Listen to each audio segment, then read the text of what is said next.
अवधूत चिंतन श्री गुरुदेव दत्त.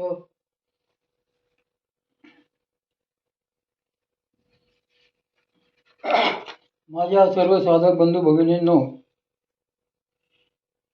बऱ्याच आपल्या साधक बंधूंनी सांगितल्याप्रमाणे गुरुकृपेनंतरही अभ्यासाची आवश्यकता, कुंडलिनी जागृतीसाठी गुरुकृपेची आवश्यकता, ही दोन्ही पुस्तकं आधी आपण वाचायला घेतली. आणि मागे जे आपण एक पुस्तक घेतलं होतं, परमपूज्य श्री दादा कोडे महाराज यांचे हिरण्ययोग एक अभ्यास, त्यातला राहिलेला भाग आता आपण पाहूया. आज आपण द्वितीय व्याख्यान त्यातलं बघूया. काल म्हणजे मागच्या वेळेला आपण परमपूज्य दादांचं याविषयी 11 जानेवारी 2002चं प्रवचन आपण पाहिलं. आता द्वितीय व्याख्यान आहे. काल आपण श्री संत गुलाबराव महाराजांनी लिहिलेल्या योगपर प्रकरण ग्रंथांपैकी एका लघुग्रंथावर विचार करत होतो. हिरण्ययोग नावाचा हा प्रकरण ग्रंथ योगशास्त्राच्या दृष्टीने अत्यंत महत्त्वाचा मानला जातो. काल आपणास मी या ग्रंथाची प्राथमिक ओळख करून दिलेली होती. आज आपण श्री महाराजांच्याच कृपेने या ग्रंथाचा थोड्या विस्ताराने विचार करणार आहोत.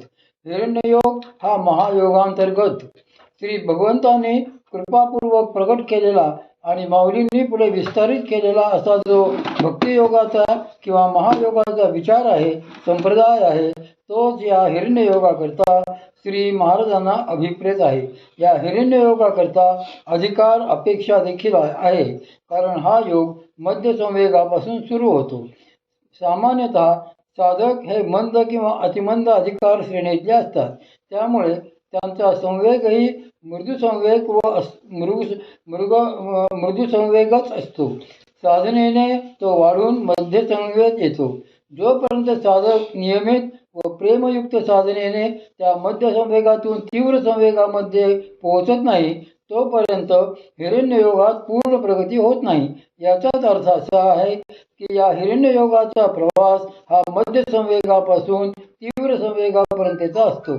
महायोगात हा हिरण्ययोग आपणहून व आतल्या आत होतो.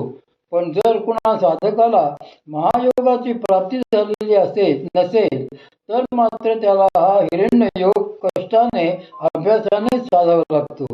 खुद्द श्री महाराजांच्या चरित्रावरून आपणास असे दिसून येईल की त्यांना माऊलीचा अनुग्रह होण्यापूर्वीच त्यांनी या हिरण्ययोगाचा अवलंब केलेला होता.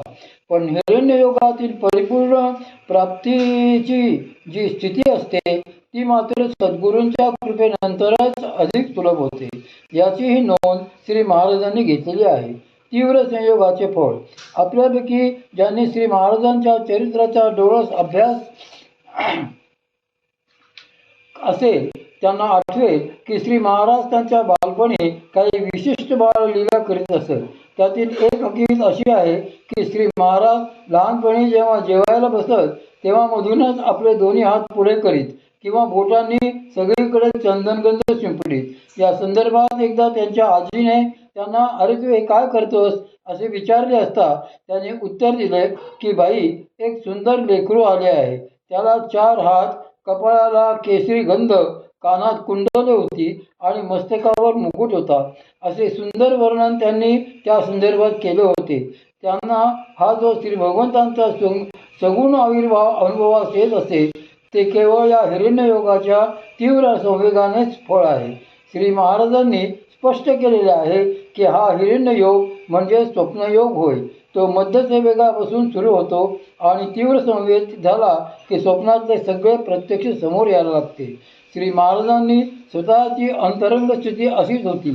त्या स्थितीमागे श्री महाराजांची हिरण्ययोगाची खडतर साधना होती. त्यांच्या आणखीही काही हकीकतीवरून आपल्याला हे कळून येते. संवेगाची कसोटी. आपल्यापाशी संवेग कोणता आहे हे नीट लक्षात येण्यासाठी योगाची एक अगदी छोटी कसोटी सांगतो. कोणतीही एखादी तसबीर काही क्षण आपल्या डोळ्यासमोर धरावी मग त्या तसबिरीकडे एकाग्रतेने लक्ष देऊन पाहावे. नंतर एकदम डोळे मिटून पाहावे की ती छबी आपल्या मिटलेल्या डोळ्यांसमोर किती वेळ टिकते. जर ती छबी 1 मिनिटापेक्षा अधिक काळ डोळ्यासमोर दिसत असेल तर निश्चित समजावे की आपला मध्यम संवेग आहे. मात्र ती जर 1 मिनिटापेक्षाही कमी वेळ दिसत राहिली किंवा ती दिसणे लवकर बंद झाले तर समजावे की आपला अद्याप मृदुसंवेगच आहे.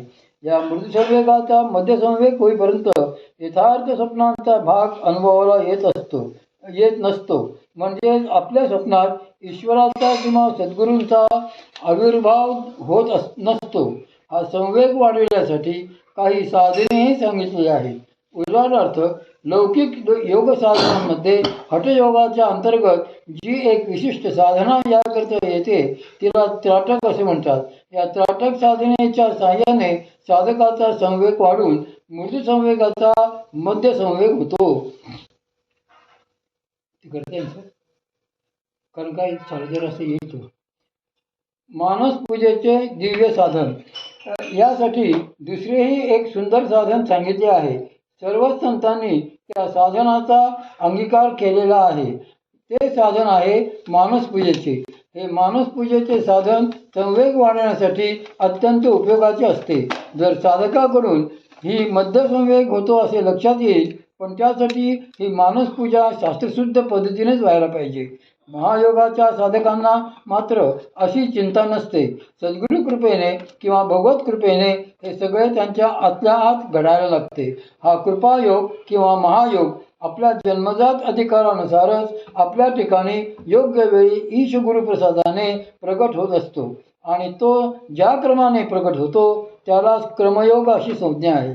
या संदर्भात श्री भगवंतांनी 12व्या अध्यायात फार सुंदर वर्णन केलेले आहे. परमार्थाचे 4 प्रकारचे अधिकारी असतात. ते म्हणजे अतिमंद, मंद, मध्यम आणि उत्तम. या 4 प्रकारच्या अधिकाऱ्यांसाठी महायोगाची ही प्राप्ती व्यवस्था 4 प्रकारांनीच होत असते.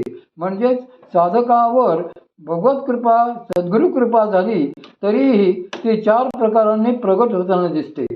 महायोगाचा नियम असा आहे की ही भगवत कृपा फक्त उत्तम अधिकाऱ्यांनाच होते, पण सद्गुरूंच्या तत्वाच्या कार्य अधिकार क्षेत्रात करुणेचाही एक भाग असतो. त्या करुणेपोटी ते अतिमंद अधिकाऱ्याला देखील ही महायोगी दीक्षा देऊ शकतात, पण त्याच्या ठिकाणी साधनेचे फळ मात्र त्याच्या अधिकारानुसारच क्रमाने प्रगट होत असते. अधिकार भेदानुसार साधन.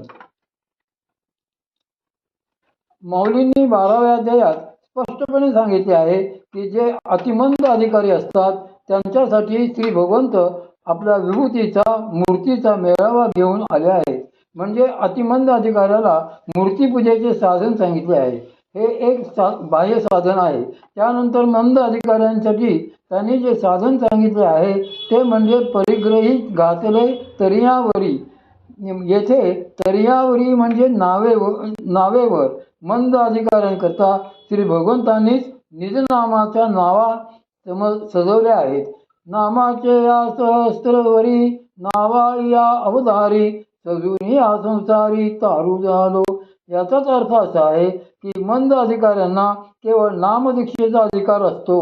पुढे माऊली सांगतात की चढे जे देखिले ते ध्यान कासे लाविले. आपल्याकडे बोलताना तो सडाच होता किंवा तो सडा फटिंग होता, म्हणजे भणंग होता किंवा एकटाच होता, अशा अर्थाने सडा शब्द प्रयोजनात येतो.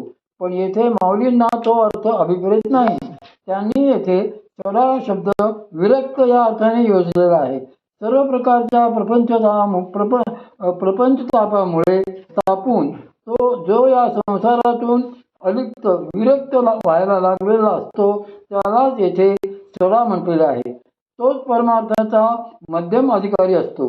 त्याच्या ठिकाणी हा महायोग दानाच्या रूपाने प्रकट होतो आणि तेव्हा तत्काळ त्याची हिरण्ययोगाचीही सुरुवात होते. त्यानंतर माऊली सांगतात की प्रेमाची पेटी बांधली एकाची या पोटी. मध्यम अधिकारी त्या मानाने अनेक असले तरी लक्षावधी साधकांमध्ये एखादाच उत्तम अधिकारी निघतो. त्याच्या ठिकाणी श्री भगवंत ज्ञानोत्तर प्रेमभक्ती निर्माण करतात.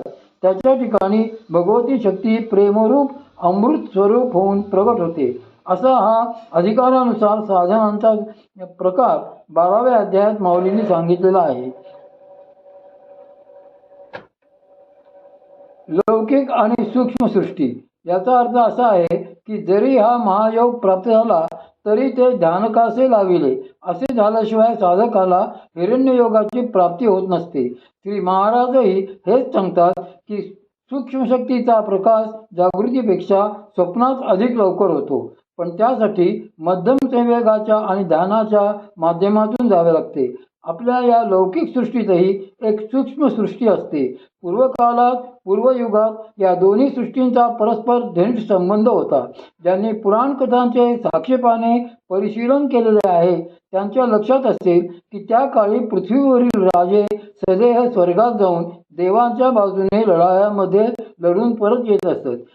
नहुषासारखे राजे तर सदैह इंद्रपदाला देखील गेले होते. त्यांनी इंद्रपदही भूषविले होते. अशा पात्रतेची योग्यतेची माणसे त्या काळी या लौकिक सृष्टीत होती. शास्त्रांच्या नियमानुसार कलिग युगात मात्र या दोन्ही सृष्टीत परस्पर समन्वय उरलेला नाही, म्हणून आपणास सहजासहजी त्या सूक्ष्मसृष्टीचा कोठे प्रत्ययच येत नाही. आपणास ती सूक्ष्मसृष्टी दृष्ट नसल्यामुळे आपल्या त्या सृष्टीच्या अस्तित्वावरही विश्वास नसतो. म्हणूनच आपण परमार्थ आपल्याला ज्ञात अशा जड विज्ञानात बसवायला जातो आणि तेथूनच सगळे घोटाळे सुरू होतात.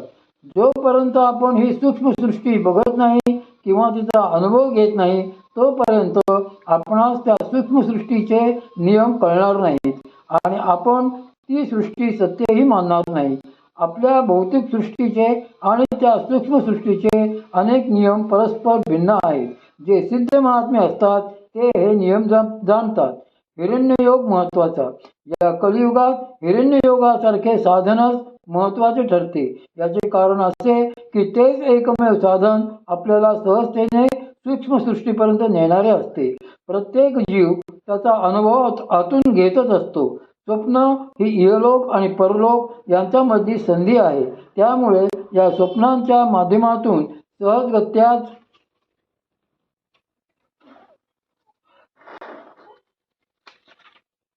सहजगत्या इष्टलोकातून परलोकात जाता येते. सामान्यतः आपले जे असे जाणे असते ते अज्ञानातले असते.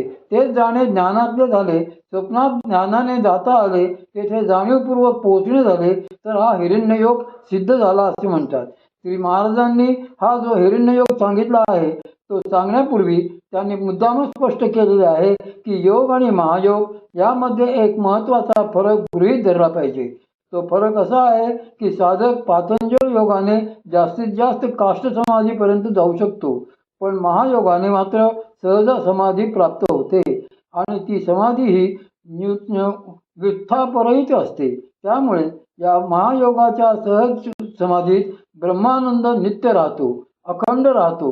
हा महायोग केवळ राजयोगावर व न थांबता राजयोगाच्याही पुढे भक्ती प्रकट करतो आणि जीवाला परमप्रेम स्वरूप करून सोडतो. श्री महाराजांनी सांगितलेल्या हिरण्ययोगाचा अनुभव घेताना मात्र पातंजल योगाचा अभ्यासही व्हावा लागतो. कारण श्री महाराजांनी